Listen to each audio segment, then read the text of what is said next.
Glória a Deus. Queridos, a paz do Senhor. Tome seu assento, por favor. Se assente.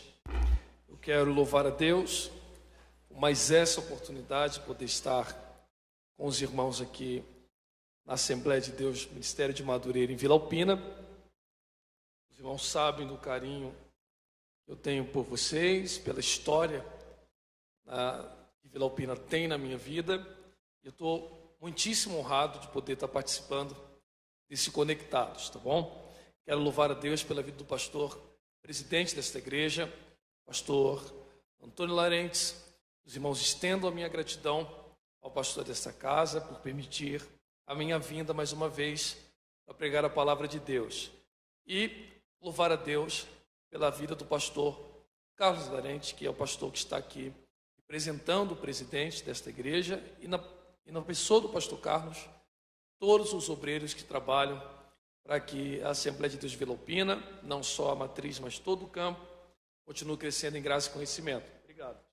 Verdade, muito obrigado mesmo. Quero louvar a Deus, não podia deixar de agradecer pela vida da irmã Vitória.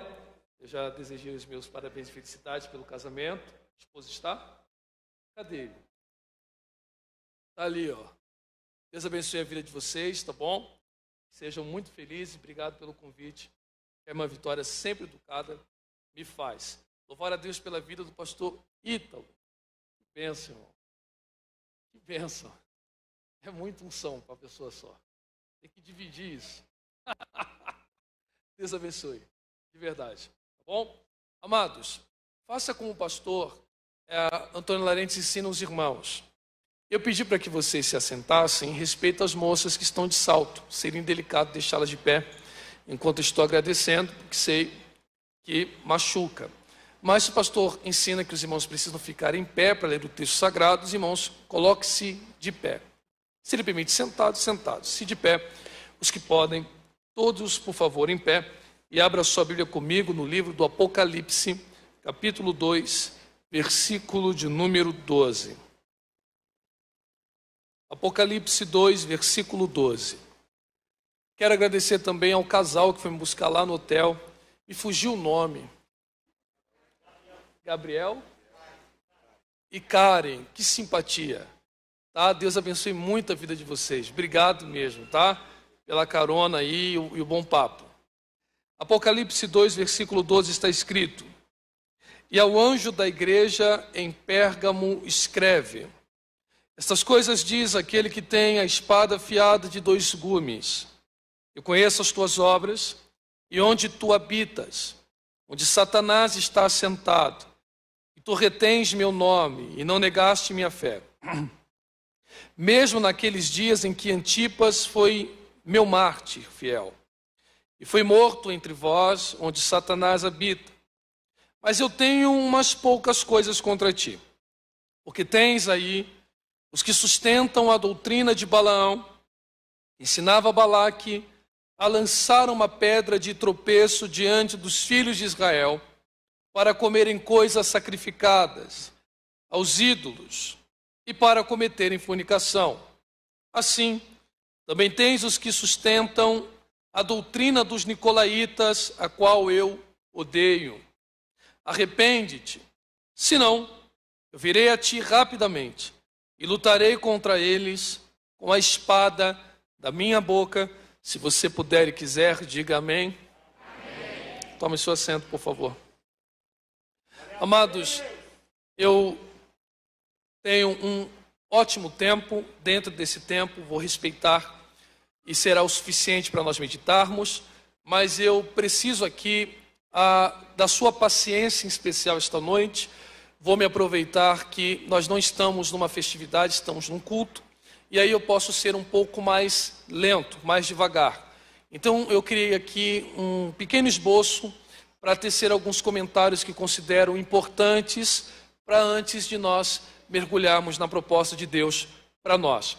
Então é necessário que durante alguns minutinhos eu vou aqui abusar da sua paciência, eu possa construir essa linha de raciocínio para que de uma forma mais clara possível possamos juntos aqui absorver a proposta de Deus para a nossa vida. Se você está disposto a ouvir, diga amém. Amém. Pois bem, amados, Nós de fato consideramos o livro de Apocalipse, e não há dúvidas disso, como um livro profético, e de fato é. Mesmo que o consideremos profético, existe um trecho histórico nesse livro, que é exatamente o que nós lemos aqui esta noite, um pequeno parágrafo ou uma história, sobre a igreja de Pérgamo, que está vinculada a esse contexto histórico das 7 cartas direcionadas ao arco menor da Ásia, para as 7 igrejas que estão, uma em cada cidade destas. Eu creio que do livro de Apocalipse, de tantos trechos importantes, acredito que esse pedaço das cartas direcionadas ao arco menor da Ásia seja um dos textos mais conhecidos pelo seu uso muito frequente por nós cristãos. Dentre isso, algumas perguntas naturalmente podem serem feitas. Não que de fato sejam feitas, mas que há uma possibilidade de serem construídas. Dentre essas perguntas, a primeira, talvez, eu falo de uma experiência pessoal, ela é pautada sobre a seguinte reflexão: por que só 7 igrejas? Por que igrejas que nós consideramos importantes não estão vinculadas dentro desse contexto de cartas direcionadas a igrejas? Por que Cristo não fala, por exemplo, para uma carta direcionada a Filipos, que consideramos uma igreja importante, ou uma carta direcionada a Corinto, a qual Paulo passa aproximadamente 18 meses. Nós temos também a frequência, e ela é uma igreja apacentada por Apolo, e também nós temos os discípulos de Pedro, que visitam uma igreja que no seu início não tinha uma estrutura como a estrutura de Corinto, mas era a igreja de Roma, e os cultos praticados em lares, mas pela sua localização desfrutava de um ponto importante no seio do império. Por que Cristo não dirige cartas a essas igrejas? E talvez a mais conhecida por nós destas 7 seja Éfeso, dado que Paulo escreve uma epístola direcionada aos crentes que estão na cidade de Éfeso. Exceto Éfeso, nós não temos tanta proximidade assim no Novo Testamento com o restante destas cartas. Bom, nós não temos uma resposta objetiva para isto na Bíblia. Eu não consigo explicar aos irmãos uma razão pela qual Cristo se direciona apenas ao arco menor da Ásia. Nós não temos uma base bíblica para isto, então nós podemos levantar algumas hipóteses dessas bem consistentes. Dentre estas, o arco menor da Ásia desfrutava de portos importantes, e esses portos importantes permitiam a conversação comercial entre o Ocidente e o Oriente, fazendo com que o arco menor da Ásia desfrutasse de rotas importantes comerciais do primeiro século. E dada essa rota importante comercial, o giro de pessoas ali era muito grande. Então, entregar cartas àquela localidade faria com que a mensagem contida nessas cartas fosse de forma acelerada, compartilhada por todo o mundo antigo do primeiro século. Ou talvez não só isto, a proximidade entre essas cidades. A bem da verdade que Pérgamo, se não me engano, de Sardes, dá aproximadamente 113 quilômetros, mas algumas cidades desfrutavam de cerca de 60 quilômetros, e essa proximidade entre as cidades também permitia uma conversação entre o conteúdo direcionado a cada uma delas. E também era um centro cultural riquíssimo. E quando eu digo riquíssimo, considere isso de forma literal, ao pé da letra. Lá, no arco menor da Ásia, você tem uma riqueza, quer filosófica ou religiosa, mais importante do que Roma e Atena de fato. A produção filosófica daquela região supera Roma e Atena. Então, é uma região que por muitas ocasiões nós podemos levantar aqui ou levar em conta o fato de Cristo direcionar estas cartas. Tá, Carlos, mas quando eu a leio, como devo encará-la? Nós aprendemos aí, de uma forma mais corriqueira, mais comum, numa visão dispensacionalista. Então, que tipo de visão é esta dispensacionalista? É uma visão que tenta restringir, é um excesso aqui, é um exagero da minha parte, mas uma visão que tenta propor que cada uma dessas igrejas representa um período histórico da igreja. Então, quem tem esta visão dispensacionalista costuma identificar, por exemplo, a igreja de Éfeso como a igreja dos apóstolos, a igreja de Esmirna, a igreja perseguida pelos 10 imperadores romanos, pelo derramamento de sangue, pela pressão, jogar na prisão e assim vai. Olha, irmãos, você não precisa concordar com isso, porque não é um ponto que vai afetar a sua salvação, uma questão de interpretação. Eu não acho correto você restringir a isto. Você pode fazer comparações, ok? Como nós faremos aqui esta noite. Mas restringir a uma visão dispensacionalista eu acho empobrecer, porque se eu pregar sobre qualquer uma destas cartas aos irmãos, a sensação que teremos é que é uma reflexão muito direta e muito vívida da igreja atual. Então, se eu ler aqui Filadélfia, Tiatira, Esmirna, Éfeso, a sensação que teremos é que essas cartas foram escritas para nós. Então, restringir a um contexto específico não é tão saudável. O que é legal que você faça ao ler estas cartas não é restringir a uma visão dispensacionalista, mas dividir a estrutura da carta no mínimo em 3 partes. Nós podemos dividir até em 7, mas 3 partes é o suficiente. Então, como é que eu leio estas cartas? É importante que você primeiro faça essa divisão. Primeira parte da carta, uma introdução onde Cristo se apresenta a estas cidades. Vale a pena levar em conta, irmãos, que cada apresentação que Cristo faz, ela se difere uma das outras. Então, o que ele se apresenta a Éfeso é diferente a Esmirna é diferente a Pérgamo é diferente a Sardes e assim sucessivamente. Então, por exemplo, a Sardes ele diz, eu sou aquele que tem as 7 estrelas nas mãos. A outra ele diz, eu sou aquele que passei nos 7 castiçais de ouro. A Pérgamo, eu sou aquele que tem a espada de afiar de 2 fios que sai da boca ou 2 gumes. E assim sucessivamente. Isto é muito importante, porque esta apresentação de Cristo está atrelada ao contexto da cidade e à estrutura da carta. Alguém daqui ouvir, diga amém. Vamos lá. Segundo pedaço da carta, nós dividimos ela na compreensão de acertos e erros. Podemos chamar assim de uma forma mais pobre, mas que compreende sim essa parte. Então, existem igrejas que só acertam. Essas igrejas nós temos o hábito de adjetivá-las de igrejas perfeitas, não levando essa perfeição ao pé da letra, ok, irmãos? Mas uma perfeição porque não se apresenta uma correção direta a elas, só elogio. Talvez a mais celebrada seja a Filadélfia. Existem cartas que só erram, então nesse segundo pedaço só haverá repreensões, talvez a mais conhecida, Laodiceia. E existem 3 cartas que acertam e erram. Então Cristo reconhece os seus acertos e também aponta os seus erros e adverte-os como eles devem reparar os erros. Lembrando, irmãos, que as advertências são entregues a todas elas, inclusive até só as que acertam. É como se Cristo alertasse sobre algo que está por vir ou sobre algo que está já acontecendo.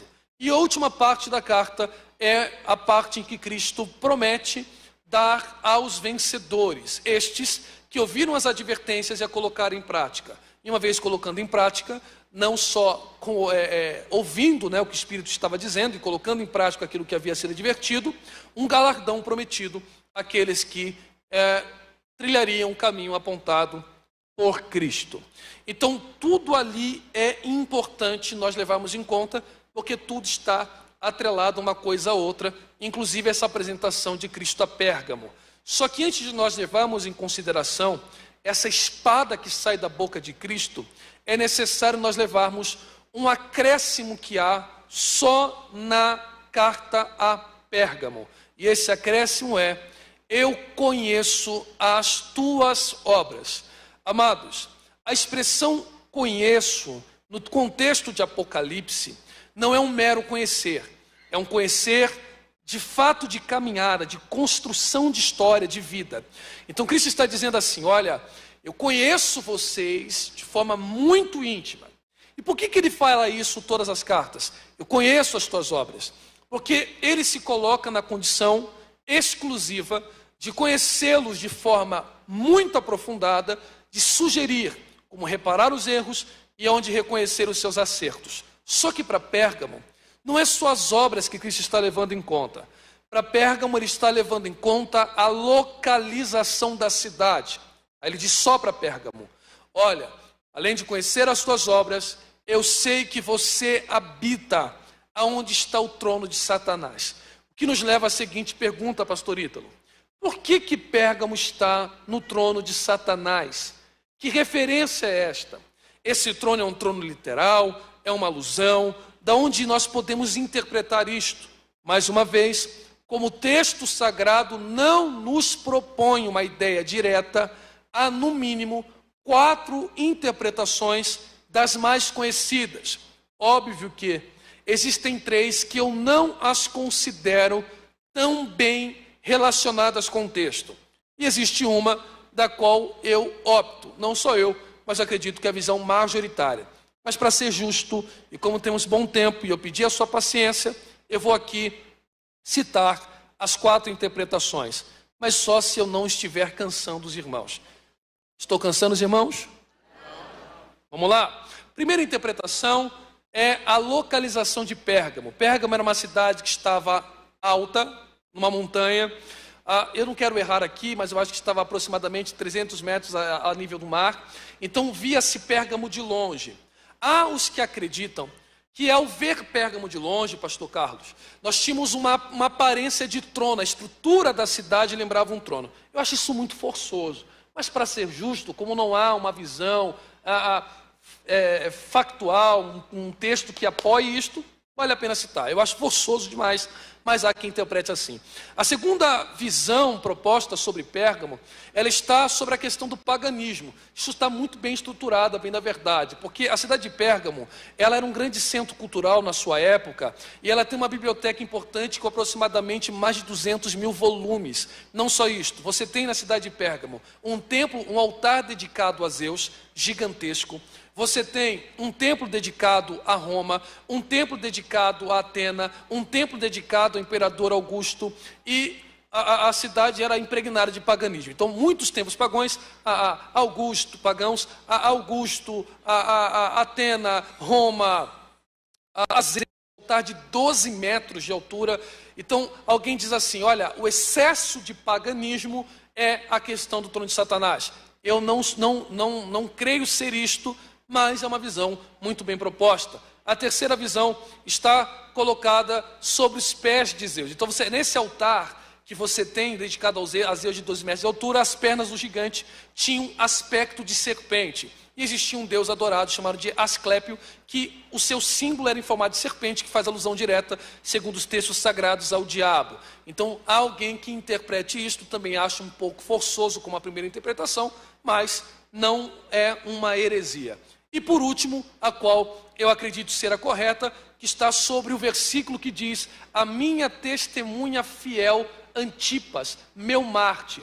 Primeira coisa que eu quero que você entenda é que nós não sabemos quem é Antipas. Nós temos uma herança de uma tradição oral da igreja que Antipas foi queimado em um touro de bronze, porque, eu vou explicar para os irmãos melhor, você tinha uma obrigação em Roma.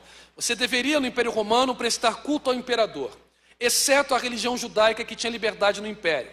Mas para os judeus não praticarem um culto ao imperador, era imposto sobre eles um tributo. Então os judeus pagavam esse tributo e poderiam exercer a sua religião livre no Império sem prestar culto ao imperador. Como os cristãos não querem praticar paganismo e também não querem pagar o tributo, há uma linha que acredita que os judeus estão entregando, apontando os cristãos a Roma, que tem um vínculo com a sinagoga de Satanás de Filadélfia, provavelmente, dizendo, olha, os cristãos aí não querem cultuar ao imperador e também não são judeus. E aí, para não se curvar a esse paganismo, Antipas provavelmente foi morto por causa disto, em alusão ao mitraísmo, um tipo de religião, onde ele é colocado dentro de um boi e assado. Nós não sabemos isto, mas provavelmente o trono de Satanás está ligado a uma perseguição que a igreja de Pérgamo vivia. Tá, Carlos, não é culto de ensino. Para que você está tomando esse caminho? Exatamente para o elogio. Então existe um reconhecimento de Cristo à igreja de Pérgamo, que é importante levarmos em consideração. E qual é esse ponto? Vocês são bons em sofrer pressão. Vocês aguentam.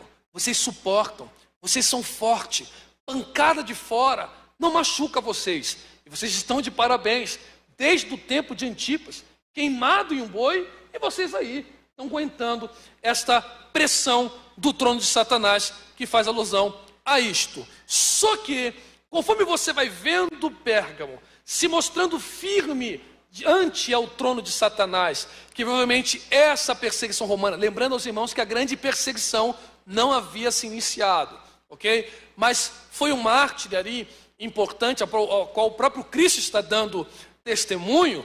Ele diz, porém, tem alguma coisa contra ti. E o que é que você tem contra nós? Pelo mesmo lado que vocês acertam, existe um público no meio de vocês, não é todos vocês, mas no meio de vocês, que estão aderindo duas doutrinas a qual eu estou completamente irritado. A primeira doutrina são os nicolaítas, a segunda doutrina são a doutrina de Balaão. Eu odeio tanto isto, mas tanto isto, que eu vou dar um aviso a vocês. Qual é o aviso? Ou vocês param com isto, ou eu serei obrigado a vir contra vocês, com a espada que sai da minha boca, e eu vou combater. E quando eu combater, aquele que não ouvir o que eu estou dizendo, eu vou remover o candelabro. Percebeu? Existe alguma coisa em Pérgamo que está irritando Cristo ao ponto que está dizendo: não adianta segurar a pressão de fora se vocês não estão resolvendo os nicolaítas e os de Balaão. O que é os nicolaítas e o que são os de Balaão? Você não quer mais ouvir? Eu vou parar de pregar. Você está chateado. Quem é que quer ouvir ainda? Diga glória a Deus. Pregar em igreja apacentada pelo pastor Antônio Larentes, irmão, é muito fácil de pregar, porque o povo gosta da palavra. Eu não estou dizendo isso porque você não está me dando atenção. É porque como a introdução está muito longa, que eu considero importante, eu sei que você trabalhou, correu o dia inteiro, estudou, está cansado. Então, se eu não tiver uma forma didática de não cansar a tua mente, eu vou te perder e aí não vai fazer sentido, tá bom? Mas não perca a paciência. Não dá para perder paciência com um preto desse aqui, porque também, né? Lindo como eu, os invejosos se manifestam muito rápido. Vamos lá. Quem são os nicolaítas? Nós temos pouca informação sobre quem são os nicolaítas. Segundo Irineu, que escreve no livro Contra a Heresia, Irineu acredita que esses nicolaítas é de uma doutrina herdada de Nicolau, que é um dos diáconos da igreja de Atos dos Apóstolos, ok? Isso não parece ser correto, porque o próprio Clemente escreve um livro depois e combate essa ideia dos nicolaítas. Como a gente não tem muita informação, acredita que os nicolaítas tinham por base um protognosticismo. O nome é complicado, mas eu vou explicar de forma simplificada aqui, ok? Considere bem simplificada, porque o nosso foco é chegar aqui na espada. Então vamos lá. O que é um protognosticismo? Olha, os gnósticos, eles tinham uma ideia de um dualismo. Nós, assembleanos, pastor Carlos, aqui é corpo, alma e espírito, né? Corpo, alma e espírito. Então, aqui na Assembleia de Deus, o pastor Antônio Larentes ensina para os irmãos, como também nós cremos na doutrina pentecostal, que o homem é tricotômico, corpo, alma e espírito. Sim ou não? Os gnósticos não, era alma e corpo. Então você é composto de uma matéria e algo imaterial. A matéria, para os gnósticos, é má em si. Então, o corpo para os gnósticos é mau, só produz coisa ruim. Isto é uma heresia, ok? Porque o corpo manifesta as obras da alma e pode manifestar coisa boa ou ruim.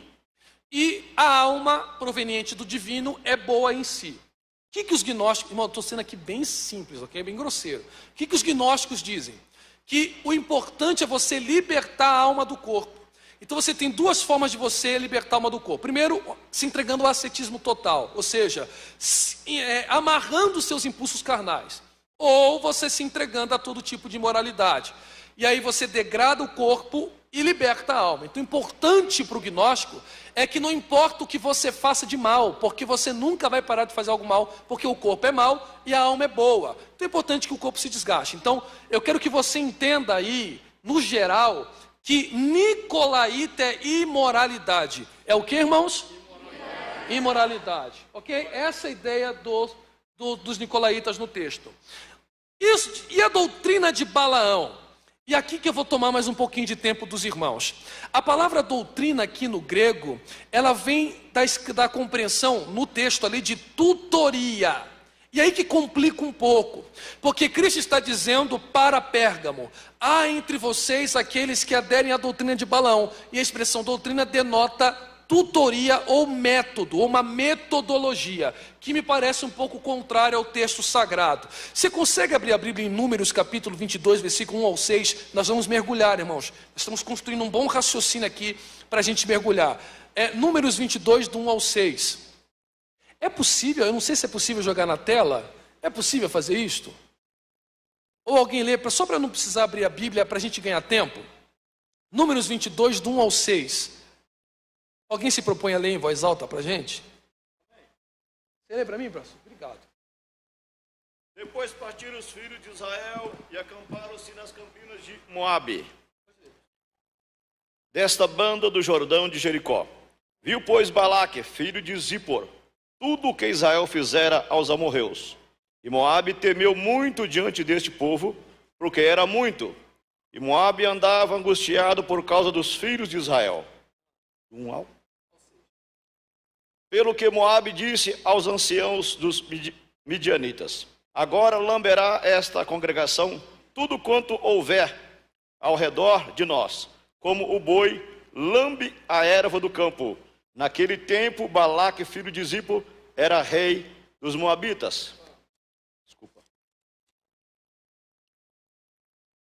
Este enviou mensageiros a Balaão, filho de Beor, a Petor, que está junto ao rio, na terra dos filhos de seu povo, e chamá-lo, dizendo: eis que um povo saiu do Egito, eis que cobre a face da terra, e parado está defronte de mim. Vem, pois, agora, rogo-te, amaldiçoe este povo, pois mais poderoso é do que eu, para ver se o poderei ferir e o lançarei fora da terra. Porque eu sei, a quem tu abençoares, será abençoados, e a quem tu amaldiçoares, serás amaldiçoado. Muito obrigado, pastor. Percebeu? Cadê a tutoria? Não tem tutoria. O que Balaque quer é o seguinte, presta atenção. Balaque percebe que um povo que outrora era escravo, lembrando aos irmãos que provavelmente, eu não estou afirmando, provavelmente, quando os semitas entram no Egito, entram pelo delta do Nilo e não dominam todo o Egito, provavelmente no tempo dos Íxodos. Então ele vê um povo que no Egito, por mais numeroso que seja, está vencendo o império. O que Balaque percebe? Esse povo aí não vence na força. Há alguma coisa espiritual sobre eles, da qual a gente não vai conseguir vencer. Mas se eu enfraquecê-los espiritualmente, eu vou feri-los. Então, o segredo deste povo é espiritual. Balaão, irmãos, Balaão não é um profeta pagão, ok? É profeta de Deus mesmo, que segundo os judeus, ele é neto de Labão. Isso é uma outra ocasião, segundo os judeus. Ele é profeta de Deus. Então o que Balaque quer? Eu não quero tutoria, eu quero execução. Perfeito? Você não vê em nenhum momento Balaão dando uma metodologia ou uma doutrina. O negócio de Balaque é, eu te pago e você efetua. Foram 7 maldições que se transformaram em quê, irmãos? Bênção. Ué, se não tem tutoria, Cristo é mentiroso? De forma nenhuma. Aí que está o nosso erro. Balaão conseguiu amaldiçoar o povo. Aí você diz, Carlos, toma cuidado. Não, está no texto. Abra sua Bíblia, a gente vai mergulhar. Números 31, versículo 16. Não perca a paciência. Números 31, versículo 16.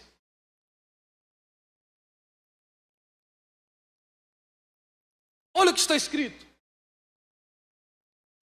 Eis que estas foram as que, por conselho de Balaão, deram ocasião aos filhos de Israel de prevaricar contra o Senhor no negócio de Peor. Isso é suficiente. O que aconteceu com Balaão? Ele recebe o dinheiro, pastor Carlos, e diz para Balaque, olha, eu vou profetizar o que Deus botar na minha boca. Como a maldição não dá certo, pastor, ele diz assim, olha, não deu certo amaldiçoar, porque contra este povo não dá para vencer de fora para dentro. Para ganhar eles, tem que ser de dentro para fora. E como eu conheço Deus, eu sei como desliga eles. Opa! Como? Aí Balaão dá uma mentoria. Qual é a mentoria? Eu quero 7 mulheres. dentre ela a mais célebre Cosbe, filha de Balaque.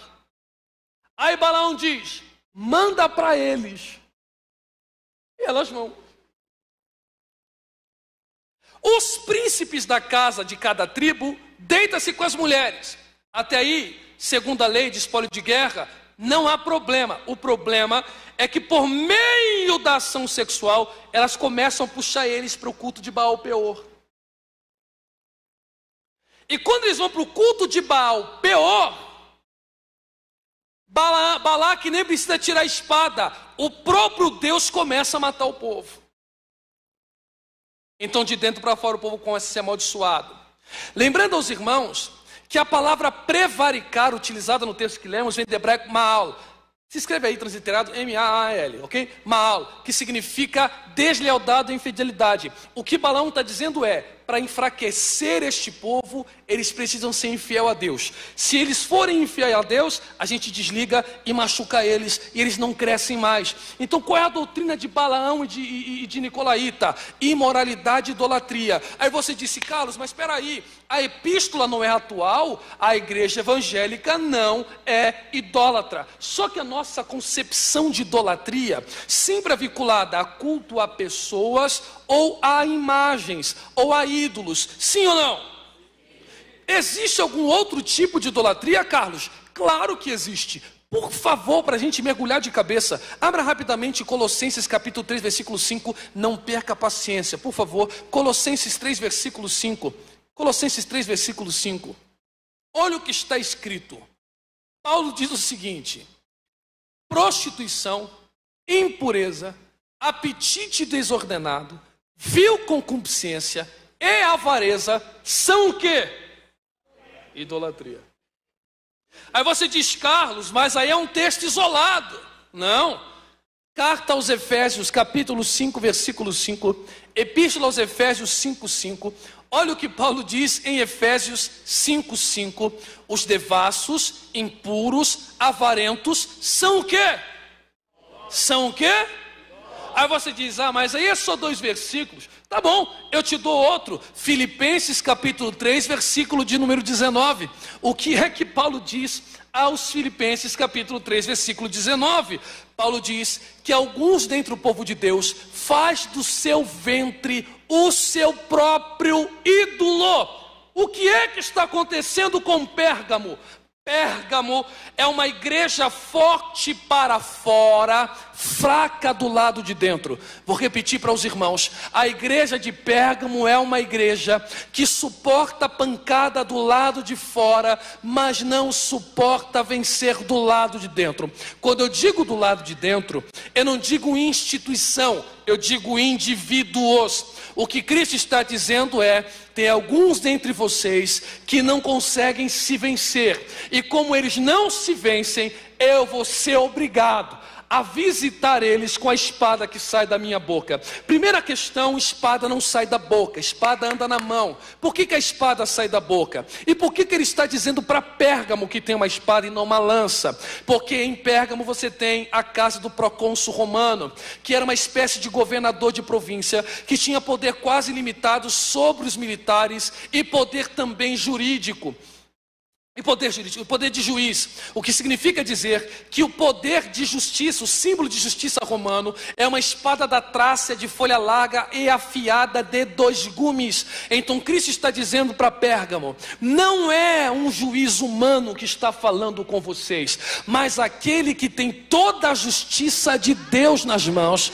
Opa, alguém está compreendendo? Que vai contra vós. Lembrando que no contexto de Apocalipse, tanto no capítulo 1, versículo 16, como no capítulo 19, versículo 15 ao 21, a espada sempre sai da boca, que é símbolo de juízo através da palavra. Então Cristo está liberando um decreto, não é um pedido, é uma sentença. Não adianta encher laje, não adianta mutirão, pintar parede, ofertar, dizimar, tocar, limpar a igreja, servir água, ficar na porta, cuidar de carro, subir parede. Não adianta, isto é bom. E ele diz para Pérgamo: parabéns, mas se você não vencer você mesmo do lado de dentro, opa,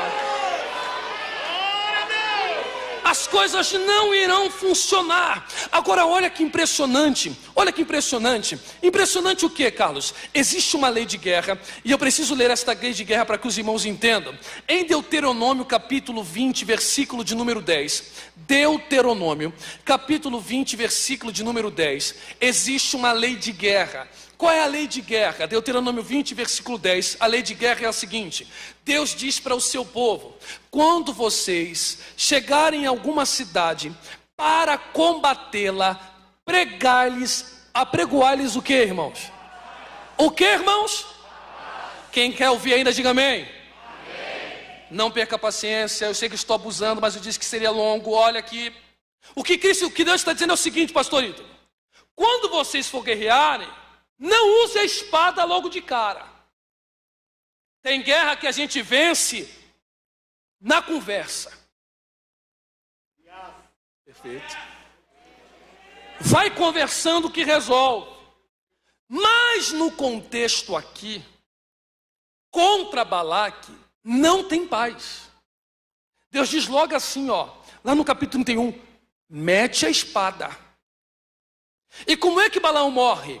Josué capítulo número 12, se não me engano, 13, Josué 13, 22.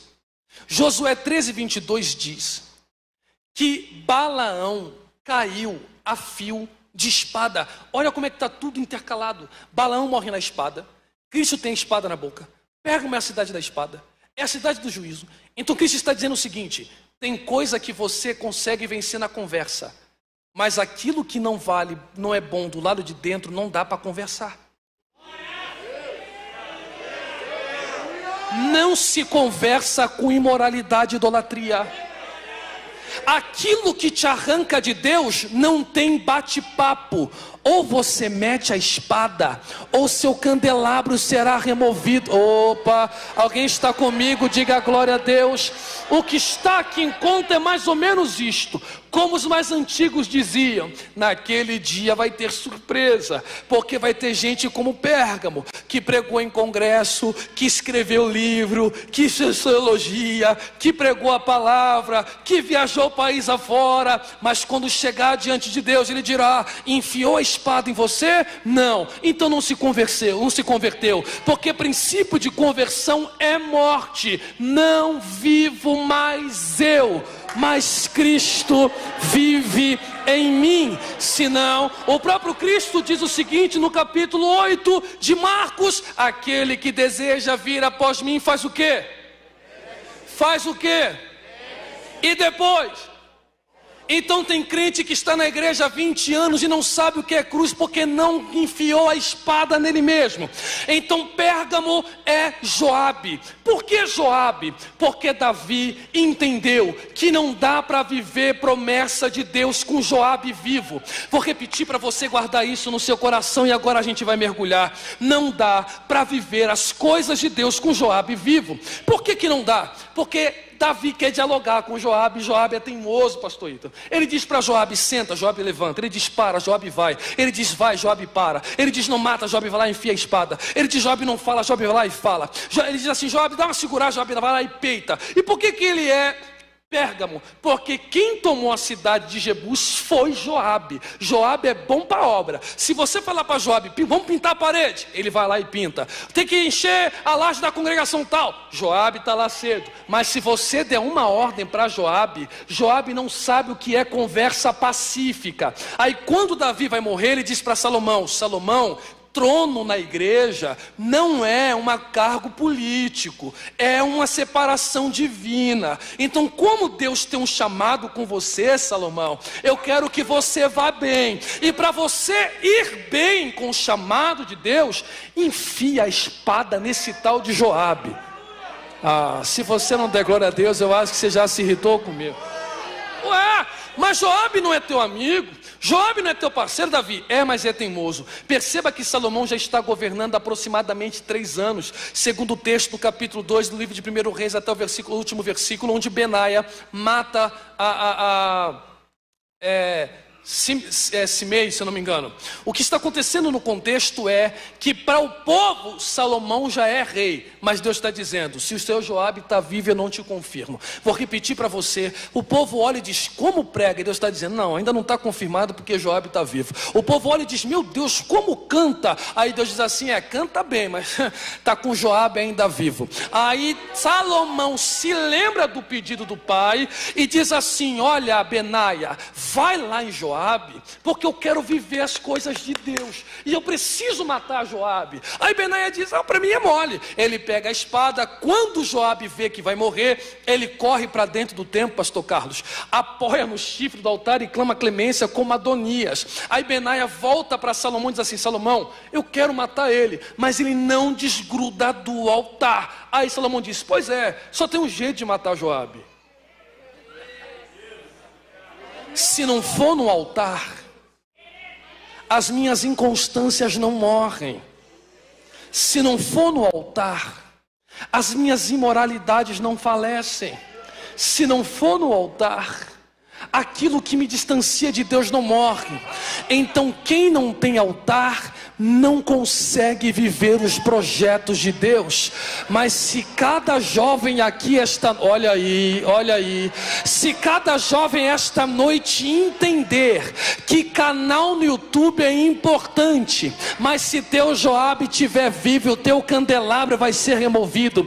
Mas se você sair daqui e entender que não é o canal que vai te levantar, que não é os seguidores que vai fazer você ser confirmado, mas é entrar no teu quarto, fechar a tua porta e enfiar a espada no teu Joabe. Quem está entendendo essa palavra, levante a tua mão mais alto que você puder e não baixe a sua mão. Mantenha a sua mão erguida, que eu quero profetizar. Eu sinto a presença do Espírito Santo. Levante a sua mão que eu quero profetizar. Em 2021, ainda estamos em fevereiro, e muitos jovens fizeram seus projetos. Existem jovens que entraram orando dizendo: Deus, eu quero passar no vestibular, eu quero cursar a USP, eu quero ser médico, eu quero uma casa própria, eu quero um carro bom. Tudo isto é lícito e Deus pode te dar, mas Deus está te dizendo este ano: não passe 2021 com teu Joabe vivo e com teu Balaão perturbando. Larga a tua espada, que é a palavra de Deus, crave ela na tua alma. Quem recebe esta palavra, um minuto de glória, se você sabe adorar a Ele. Só quem tem altar.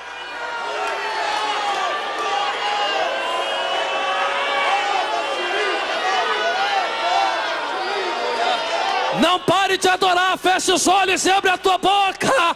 Feche os olhos e abre a tua boca. Não cesse de adorar.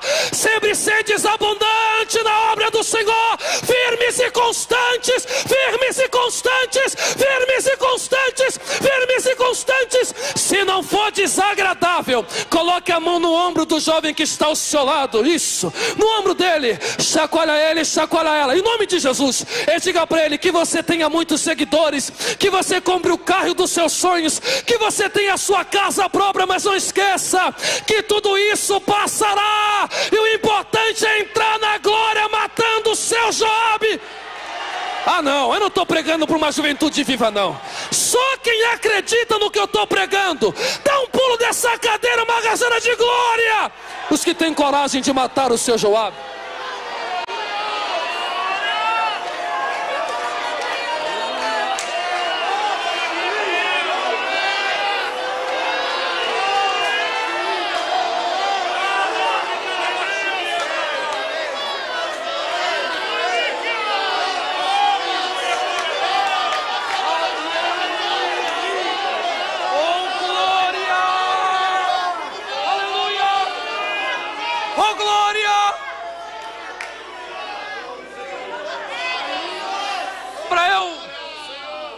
Sabe o que é mais impressionante?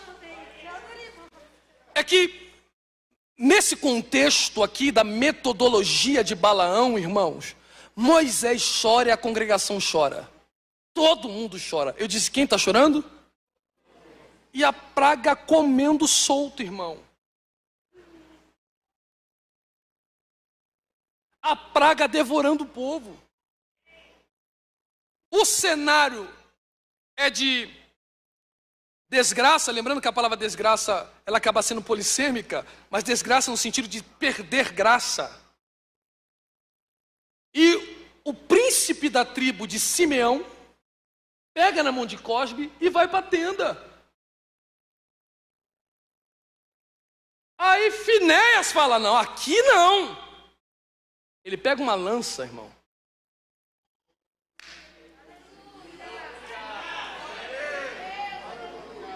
E diz, eu vou matar aquilo que está me trazendo praga. Irmão, olha a raiva desse camarada. Porque numa lançada só, ele vara os dois. Aí a praga para. Se tu não der um glória a Deus aqui, irmão.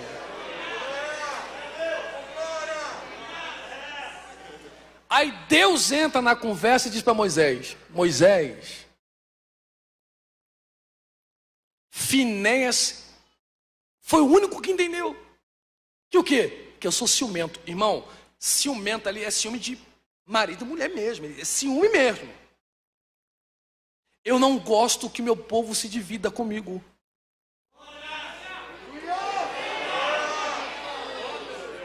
Meio termo eu vomito.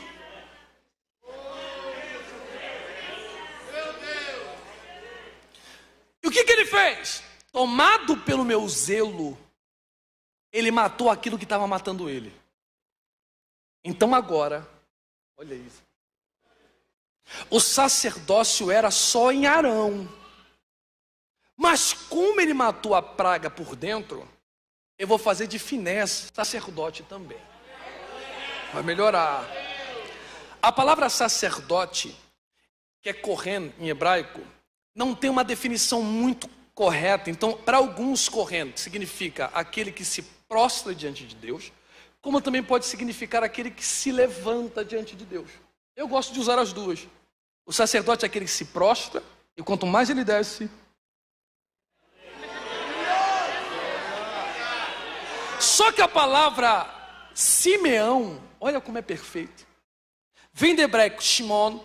Shimon em hebraico, alguns gostam de ver na palavra Shimon duas palavras. Shan Avon. Shan Avon significa existe iniquidade. E a palavra Simeão, Shimon, vem da expressão ouvir, Shema. O que Finéias faz? Ele não congrega lá em Auma. Porque uma mensagem dessa na minha igreja, o povo ia falar, se fulano tivesse aqui. Lá na minha igreja. Mas vai chegar lá que está filmado? Vai chegar lá. Se Beltrano tivesse aqui, o que Finéias entende? Que ataque de fora não me mata. Porque antes que houvesse dia, ele é. E não há ninguém que possa escapar das suas mãos. Operando Deus, quem impedirá? Lá na minha igreja, eles cantam hinos dizendo que invejoso é perigoso. E que ombra de outras religiões agridem. E a minha igreja ainda crê em quebra de maldição. Eu não sei nem o que eu estou fazendo lá. Só que Finéias está entendendo. O que me mata não é o que está fora. O que me mata é o que me faz ouvir a iniquidade. Ou eu cravo uma lança, ou eu não viro sacerdote, não entro no Santíssimo. Por isso que para uns o culto é muito bom, para outros o culto é muito ruim. Só que culto não é stand-up comedy, que é feito para te alegrar. Opa! Santíssimo lugar é para quem tem coragem como vocês de pegar a lança e falar, Deus me deixou viver, mas sempre matando aquilo que quer me matar. Olha aí, e é o que o apóstolo Paulo diz. Olha o que o apóstolo Paulo fala e eu aqui concluo.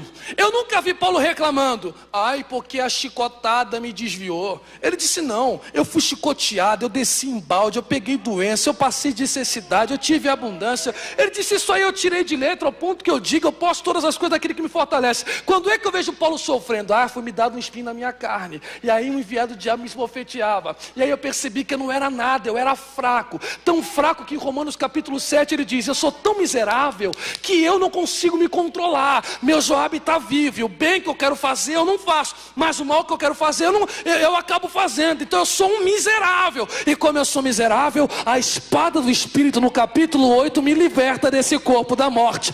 Se eu fosse você, eu levantava as duas mãos que eu vou olha aí, ó, crente inteligente já ficou até de pé. Que é isso aí, irmão? Levante a tua mão mais alto que você puder, que eu vou profetizar. 2021 será o ano que a mocidade de Vila Alpina vai produzir cantores, pregadores, compositores, diáconos, diaconisas, pessoas que vão viver o projeto de Deus tão intensamente que as pragas neste bairro vai começar a cessar. Alguém está entendendo o que Deus está dizendo com você?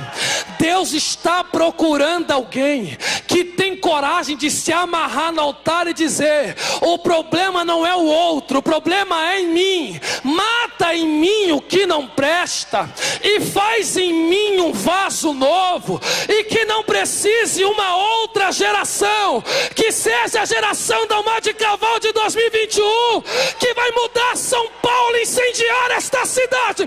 Só quem recebe e crê nisso, fica de pé comigo glorificando a Jesus se você crê. Diga para três pessoas, você tem coragem de matar o que te mata? Diga para ele.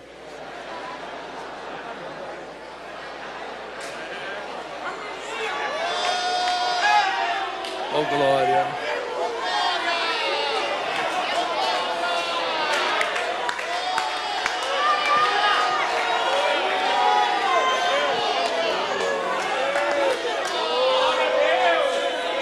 Alguém sente a presença do dono da casa? Alguém sente?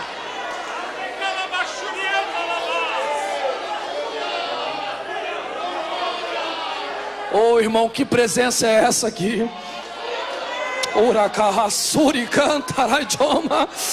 Você pode sentir a presença do doce Espírito Santo que está aqui dizendo: eu vou te dar força.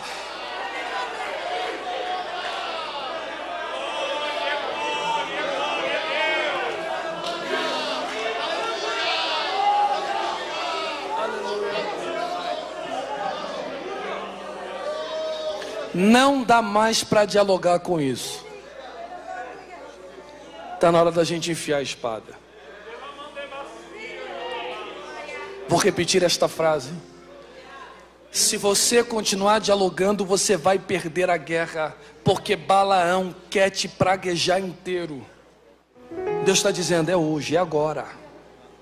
Se você se amarrar no altar, eu vou cessar essa praga, eu vou acabar com essa peste, e você será meu sacerdote e adentrará o santo. Tem alguém com coragem? Tem alguém com coragem? Dói, hein? Dói, mas é necessário.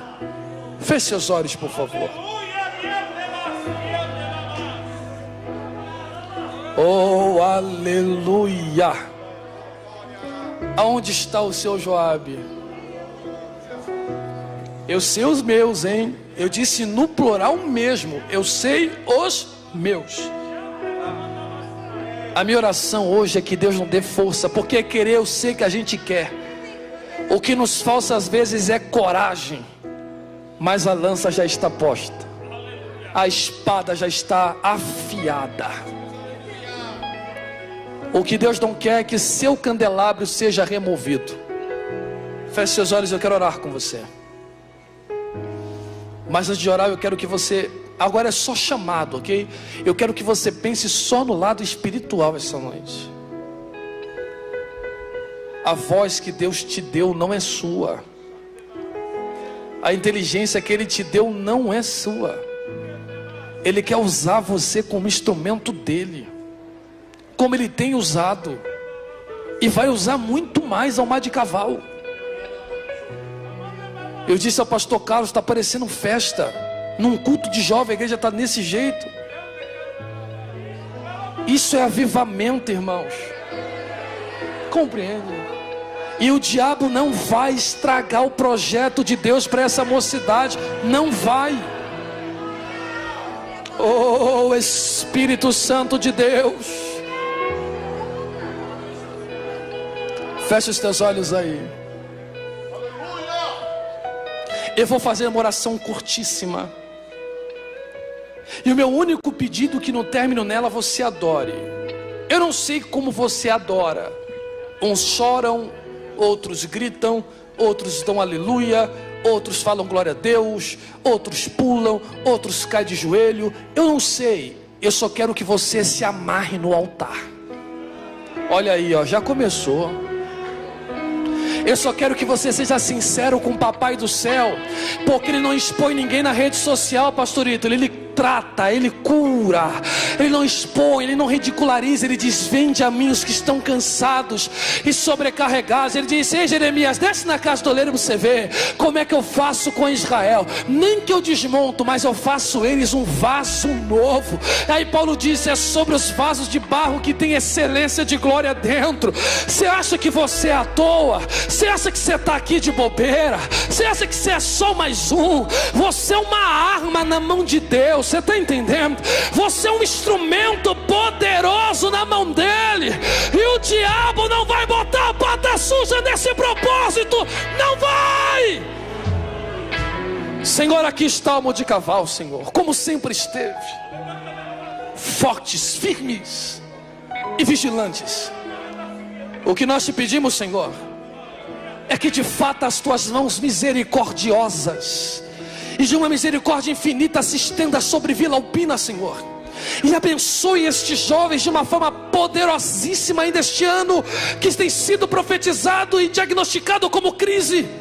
Abra as portas para eles, dê mais inteligência e capacidade, que eles trilhem o caminho do sucesso e da bênção, que através do sucesso deles a família seja abençoada.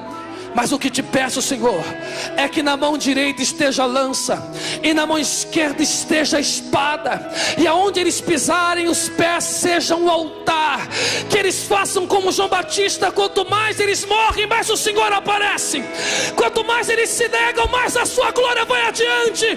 Abre as portas dos ministérios, que desça as tuas unções renovadoras e os teus dons de Espírito. Olha aí, olha aí, olha aí. Os ligados já estão recebendo e já estão mergulhados no Santíssimo Lugar. Em nome de Jesus, vai abrindo a tua boca e vai adorando, vai se amarrando no altar. Canta, pastor Ítalo, vai se amarrando no altar, do teu jeito, do teu jeitinho mesmo.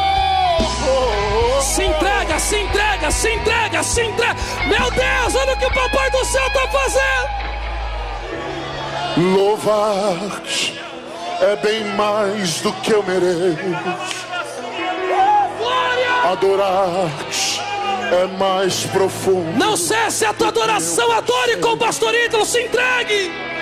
Servir-te é tudo o que eu espero. Diga a Deus: me faça um cristão melhor, me ajuda. O que mais quer é estar mais junto a ti. Olha aí, que coisa linda. Derramar perante ti os meus anseios. Bendito é o Senhor. A minha oferta nessa hora é a verdade, e te mostrar os meus pequenos sonhos. É muito forte, pastor. Ah, Senhor, como eu dependo de ti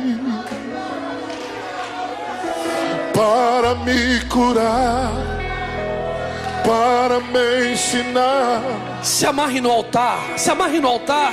O caminho que devo seguir. Diga a Deus: eu não vou mais dialogar com isso, eu não vou mais negociar. Podes me usar como tu bem queres. Eu abro meu coração. Eu estou vendo muitos jovens corajosos, pastor Ítalo, muitos jovens corajosos. Louvar-te é bem mais do que eu mereço. Essa letra é muito forte. Adorar-te é mais profundo do que eu pensei. Se amarra e diga: Deus, me ajuda. Servir-te é tudo. Eu reconheço, Senhor, as minhas fraquezas. Seja sincero como Paulo. O que eu mais quero é estar mais junto a ti. E uma voz do céu disse: Paulo, a minha graça te basta. Derramar perante ti os meus anseios. Porque meu poder se aperfeiçoa na tua fraqueza. Minha oferta nessa hora é o coração, é a sinceridade. E Paulo disse: quando eu penso que eu era fraco, e te mostrar os na verdade eu sou forte. maiores sonhos. Receba a graça de Deus na sua vida, moço e moça. Como eu dependo dele. Seja como Isaac, se amarre no altar de Deus. Para me ensinar o caminho que...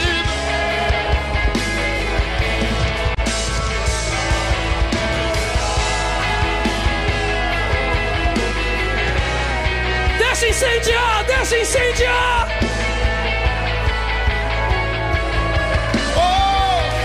Para me curar, para me ensinar Deixa incendiar.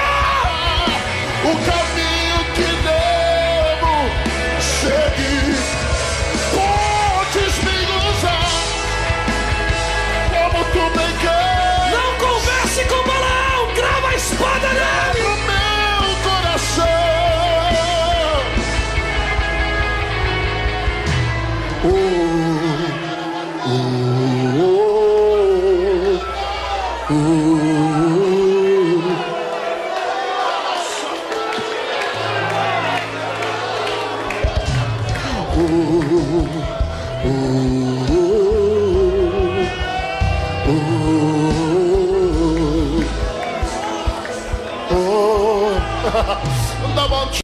Tá glorioso.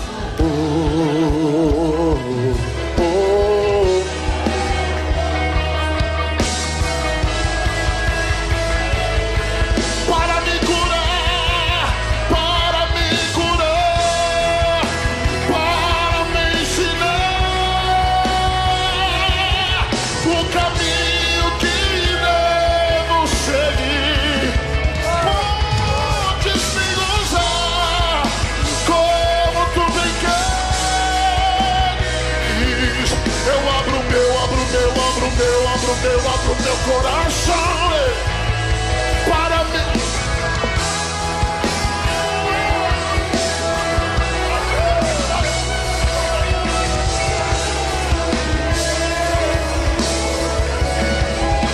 Podes me usar.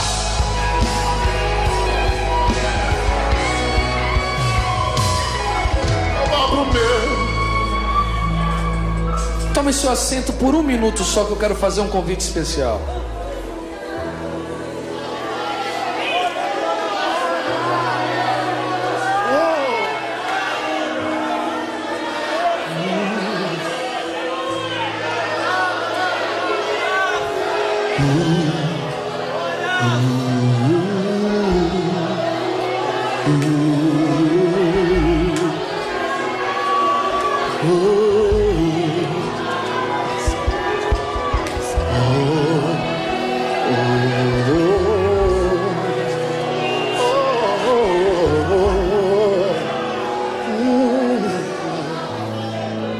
Para me curar.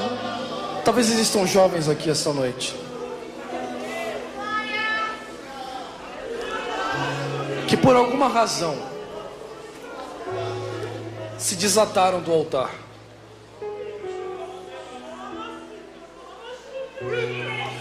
O que é extraordinário é que Cristo, vendo isto em Pérgamo, ele não sentencia de uma vez. Ele diz: dá para ser resolvido. O problema é que há um tempo para ser resolvido. Caso contrário, o candelabro será removido. Os nossos dias na terra passam como sombra. São 70 anos. Depois disso, enfado e cansaço. A vida é muito curta mediante a eternidade a ser vivida. A morte de Cristo na cruz é para transformar a sua vida e salvar a sua alma. Até quando você vai querer dialogar com aquilo que te traz praga? Você sabe tanto disso que você veio aqui esta noite. E Deus está dizendo: eu quero fazer essa praga cessar. Isto que te mata por dentro precisa ter um ponto final. Eu lembro de um texto que as serpentes mordiam o povo de Deus. E Deus disse para Moisés: faz uma serpente de bronze que aponta para Cristo. E ao olhar para Cristo, o veneno da serpente será neutralizado. A praga vai cessar. Não há outro lugar para você direcionar a vida a não ser para aquele que neutraliza o veneno da serpente. O mais belo do Evangelho é que é gratuito. Já foi pago o grande preço. Aonde está a primeira vida esta noite, que está afastado e quer retornar para os caminhos de Deus? Me dê um sinal com a sua mão, só para eu identificar, e nós iremos orar pela sua vida. Temos uma vida ali, você pode glorificar a Jesus por isso? Onde está a segunda vida? Onde está a segunda vida? Aqui ninguém está para lhe condenar. Nós estamos para oferecer algo que nem nosso é, mas que Ele mandou ser oferecido. Onde está a segunda vida?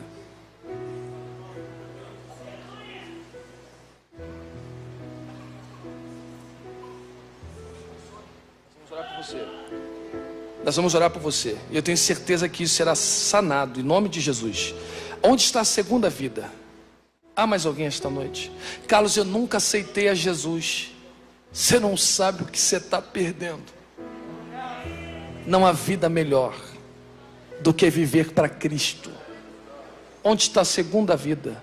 Ou a primeira vida que quer aceitar a Cristo? Onde está você? Um sinal com a sua mão.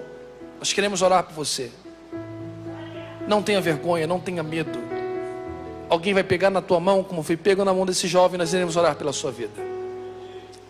Há mais alguém aqui esta noite que quer aceitar a Cristo ou voltar para os seus caminhos?